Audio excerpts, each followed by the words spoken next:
नमस्कार, आप देख रहे हैं एबी न्यूज। एबी न्यूज के इस खास बुलेटिन में आपका स्वागत है। आज हम फिर बात करेंगे ब्यूरोक्रेसी की खबर की। पटेल भवन से जुड़ी हुई कुछ एक खबरें जो मेरे पास आ रही हैं छन के, उसमें कहा जा रहा है जो बिहार के दो सुपर कॉप जो इन दिनों सेंट्रल डेप्यूटेशन पे हैं और उनका एक का टर्म पूरा हो गया है और एक को टर्म से पहले ही बुलाने की योजना है, क्योंकि बिहार के जो विधि व्यवस्था है वो पटरी से थोड़ी सी अलग हो गई है, या कहें जो डिरेल टाइप का हो गया है। वैसी स्थिति में उस डिरेल्ड व्यवस्था को सुधारने के लिए बिहार सरकार ने उस जांबाज पदाधिकारी जिसको या कहें सुपर कॉप से बात भी की है और उनसे बात करने के बाद उनको बिहार बुलाने के लिए सरकार तैयार भी हो रही है। और सरकार की तैयारी से ज्यादा है वो अधिकारी तैयार हैं कि नहीं है। वैसे उस जो मेरे सोर्सेज बता रहे हैं उस अधिकारी की कई सारे शर्तें भी हैं। एक शर्त है जो हम आए तो हमारे काम में हस्तक्षेप ना हो। दूसरी शर्त है जो भाई हमारे बच्चों की पढ़ाई अगले साल जो है मतलब कहें जो 26 में समाप्त होने वाली है, मतलब कुछ एक +2 का। वैसी स्थिति में उनसे 3-4 महीने पहले हमको बच्चों की पढ़ाई के लिए उन्हें छोड़ दिया जाए। इन सब चीज की शर्तें हैं और उन शर्तों के साथ वो, क्योंकि अभी वो एडीजी हैं और अगले 6 महीने के दौरान उनका सेंट्रल में डीजी में इम्पैनलमेंट भी होने की संभावना है या हो ही जाएंगे। वैसे स्थिति में दो पदाधिकारी एडीजी रैंक के पदाधिकारी हैं जो बिहार के बाहर हैं और आने की योजना है, या उनमें से एक को बुलाने की योजना है और एक खुद ब खुद लौट रहे हैं। और एक बिहार में जो एडीजी हेडक्वार्टर है जितेंद्र सिंह गंगवार, वो डीजी में प्रमोट हुए हैं और उनके भी पोस्टिंग की संभावना है। और कहा जा रहा है जो वो अभी एडीजी हेडक्वार्टर को भी देख रहे हैं डीजी के रूप में भी और एडीजी के रूप में भी, क्योंकि वो जो एडीजी रैंक के पदाधिकारी हैं उनके बिहार लौटने के बाद जब उनकी पोस्टिंग उस जगह पे होगी तब गंगवार जो जेएस गंगवार हैं जो डीजी बने हैं तब उनकी पोस्टिंग कहीं या हो सकता निगरानी में हो या कहीं और हो या की जा सकती है। तो वैसी स्थिति में वो दो पदाधिकारी के नाम आपको मैं बता दूं।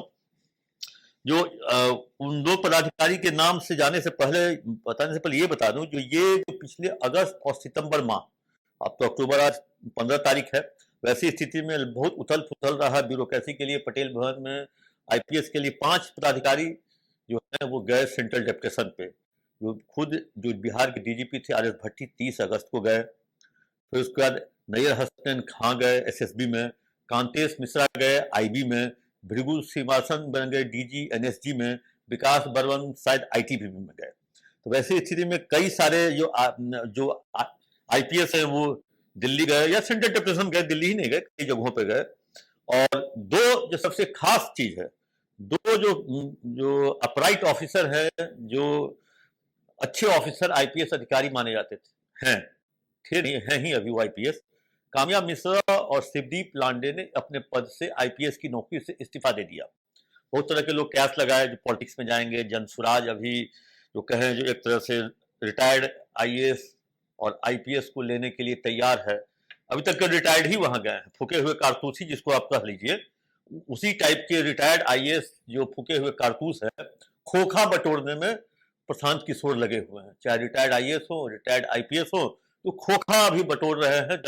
जनसुराज के जो संस्थापक हैं प्रशांत किशोर। अब देखना होगा जो कारतूस कब उनको मिलता है। अगर ये लोग इस्तीफा दिए हैं, एक ने तो कामयाब मिश्रा ने साफ कहा जो वो अपने पिताजी माताजी के पास जाएंगे, उनकी सेवा करेंगे, उनका काफी लंबा चौड़ा बिजनेस है उसको संभालेंगे। लांडे जो शिवदीप लांडे है, उन्होंने कहा जो वो कहीं नहीं जाएंगे, वो बिहार में ही रहेंगे। बेसिकली वो महाराष्ट्र के रहने वाले हैं और उनके परिवार में भी लोग अच्छे खासे पॉलिटिक्स में है, महाराष्ट्र में शिवसेना में है। उनके लोग कहते हैं जो उनके परिवार से जुड़े हुए लोग, ससुराल पक्ष के लोग उनके शिवसेना में हैं। तो वैसी स्थिति में लेकिन वो वहां न जाने की बात कह के बिहार में रह रहे हैं। उनका कहें जो 6 महीना में उनका कहें जो मुजफ्फरपुर से छपरा के चार्ज पर है, छपरा के चार्ज से वो पूर्णिया गए, पूर्णिया से हटाए गए, उसके पहले सहरसा डीआईजी थे। तो 5-6 ट्रांसफर वो देख चुके हैं और अब उनकी ट्रांसफर से ही लोग अंदाजा लगाता है वैसे व्यक्तियों की कार्यशैली का, वैसे व्यक्तियों के कार्य करने की प्रणाली का। अब किस तरह का कार्य करते हैं वो तो मैं उनके साथ ज्यादा दिन तक नहीं रहा, उनको मैं ज्यादा जानता भी नहीं हूं। वैसी स्थिति में ये दोनों का इस्तीफा अपने आप में चर्चा का विषय है। और आपको मैं बता दूं जो वो दो पदाधिकारी कौन है। एक के बारे में कहा जा रहा है जो रतन संजय हैं, जो एसएसबी में है, वो 21 में गए थे और अभी उनका 3 साल का वहां टर्म था। 3 साल के बाद कूलिंग ऑफ हो जाता है, तो ऐसे लोग उसको 5 साल भी कर लेते हैं, वो एक बार शायद और इससे पहले भी गए थे, तो शायद वो लौट रहे हैं। दूसरा नाम है जो सुपर कॉप के रूप में जाने जाते हैं, कुंदन कृष्णन। कुंदन कृष्णन जैसे पदाधिकारी जिन्होंने 2007 में जब नीतीश कुमार जब सत्ता में आए थे और पटना के सीनियर एसपी बने थे, तो उन्हीं के द्वारा जो किया गया जो बैटिंग है या पिच जो बनाया गया, उस पर आज तक लोग बैटिंग कर रहे हैं। ये लोग मानते हैं, वही अधिकारी भी मानते हैं, कई सारे लोग भी मानते हैं, पत्रकार भी मानते हैं, विश्लेषक भी मानते हैं। जो कुंदन कृष्णन ने जो काम कर दिया, वैसा काम पटना में आज तक शायद ही किसी ने किया होगा, या आगे कोई करेगा कि नहीं करेगा इसकी जानकारी नहीं है, क्योंकि आगे किसी के माथे पे नहीं लिखा है जो आगे वो क्या करेगा। तो कुंदन कृष्णन से बिहार सरकार के पदाधिकारियों ने बात भी की है। कुंदन कृष्णन आने को तैयार भी हैं, अपनी शर्त पे तैयार हैं।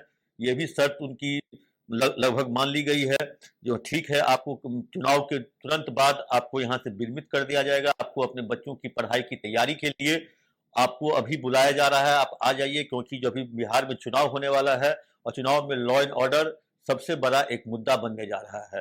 क्योंकि जिस तरह से तेजस्वी यादव जिस तरह से रोज क्राइम का एक बुलेटिन जारी करते हैं, रोज एक क्राइम का बुलेटिन जारी करके ट्वीट करते हैं, व्हाट्सएप पे डालते हैं, अखबारों में डालते हैं, पोस्टर बना के डालते हैं, वैसी स्थिति में उस क्राइम को कंट्रोल करने के लिए, नकेल कसने के लिए, और मैं भी बहुत दिनों से इस पुलिस महकमों को देखता हूँ, क्राइम को देख रहा हूँ। क्राइम और क्रिमिनल कंट्रोल में नहीं आएगा, आएगा उसको कंट्रोल करने वाला अधिकारी। जो अधिकारी पब्लिक से नहीं मिलता है, जो अधिकारी थाने का निरीक्षण नहीं करता है, जो अधिकारी पुलिस लाइन का निरीक्षण नहीं करता है, जो अधिकारी को पता नहीं जो उसके जिले में जो पदाधिकारी हैं वो किस तरह से किस कष्ट के दौर से गुजर रहे हैं, वैसी स्थिति में जो थानेदार की पोस्टिंग है वो भी बहुत इंपॉर्टेंट है। आप गौर कीजिए, आप बिहार के अगर आप जनता हैं, बिहार के पदाधिकारी हैं, बिहार के ब्यूरोक्रेट्स हैं, अगर मेरी खबर ये देख रहे हैं, अगर जिले में थानेदार की पोस्टिंग अगर ईमानदारी से की जाती है तो उस जिला का एसपी आराम से सोता है। और जिस जिले में अगर थानेदार की पोस्टिंग में थोड़ी सी भी 3-5 अगर ईमानदारी नहीं बरती जाती है, उस जिला का एसपी दिन रात भागते रहता है, दिन रात भागते रहता है, चिड़चिड़ापन हो जाता है, फ्रस्ट्रेशन में चला जाता है।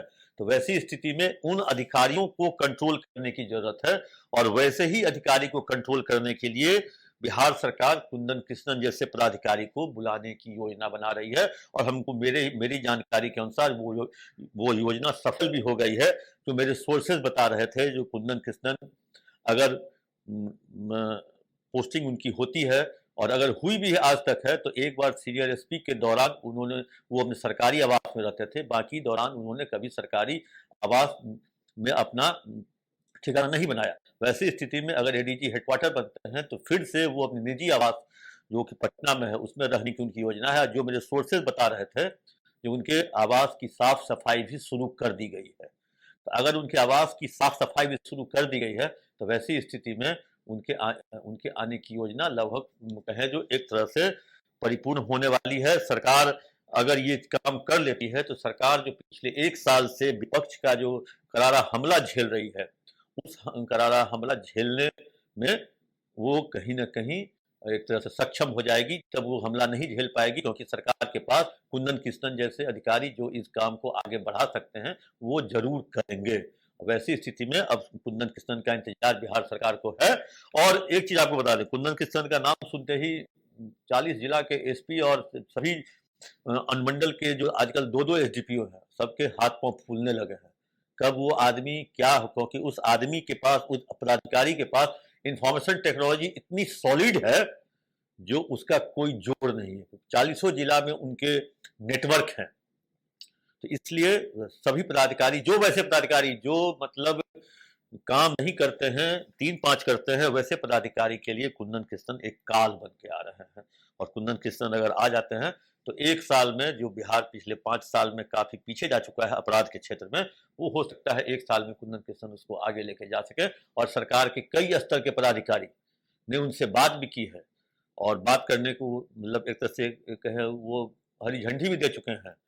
और मतलब आईपीएस नहीं, सरकार के ही नहीं, उनके जो निजी जानने वाले जो कुछ आईएएस आईपीएस है, वो भी उन्होंने भी उनसे बातचीत की है, और एक तरह से वो तैयार हो गए। और हो सकता है इसी सप्ताह या हो सकता है दिवाली से पहले वो अपना योगदान बिहार में दे दे।